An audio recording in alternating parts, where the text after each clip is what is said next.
ठंड की वो भयानक रात जिसे मैं आज तक भूल नहीं पाया। ये तब की बात है जब मैं अपनी सिक्योरिटी गार्ड की ड्यूटी खत्म करके अपने घर जा रहा था। आधी रात अपना काला साया फैला चुकी थी। ठंडी हवा आसपास से गुजर रही थी। तभी अचानक मेरे बॉस का फोन आया। वो कहने लगा कि तुम्हें आज रात को सिनेमा की नाइट ड्यूटी करनी होगी क्योंकि वहां का सिक्योरिटी गार्ड बीमार हो गया है। मुझे उसकी बात मानने के अलावा और कोई चारा नहीं था। मैं उस सिनेमा की ओर जाने लगा। आधी रात की वजह से मुझे कोई ऑटो नहीं मिल रही थी, तो मैं धीरे धीरे अकेले रास्ते में चलता रहा। आसपास से कई सारी छोटी छोटी भयानक आवाजें आ रही थी। जैसे तैसे करके मैं सिनेमा तक पहुंच गया। जितना सोचा था उससे कहीं ज्यादा भयानक मंजर था उस सिनेमा का। बाहर से जितना भयानक था उससे कई ज्यादा डरावना अंदर से था, क्योंकि पूरे सिनेमा में कोई नहीं था। जो आखिरी शो था वो भी खत्म हो गया। फिर मैं अपनी पोजीशन में बैठ गया। रात का सन्नाटा खुली चादर की तरह फैल गया था।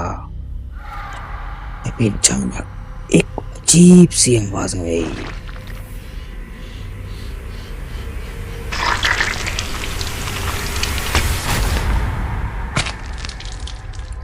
जैसे तैसे हिम्मत करके मैं थिएटर के अंदर झांकने की कोशिश की।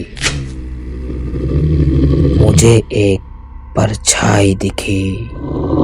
मैं उस परछाई को ऐसे देखता रहा मानो जैसे मेरी आंखें फट गई हो।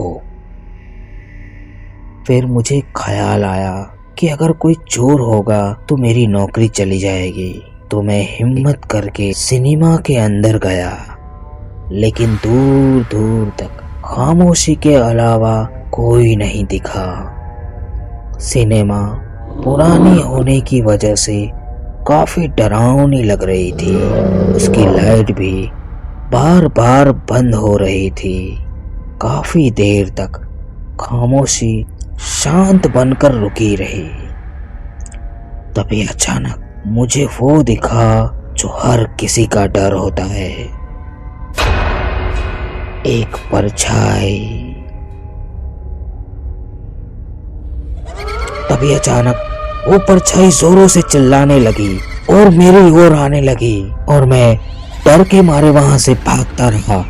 और वो परछाई भी मेरे पीछे भागती भागती हुई आई, चीखती चिल्लाती मेरा पीछा करती रही। मैं जैसे तैसे करके उस सिनेमा से बाहर आ गया। जैसे तैसे करके मैंने अपनी जान बचा ली और अपने बॉस को फोन करके बोल दिया कि मैं सिनेमा में नाइट ड्यूटी नहीं कर सकता, इसलिए मैं घर जा रहा हूँ। लेकिन जब सामने से मेरे बॉस ने जो कहा तो मेरे तो होश ही उड़ गए।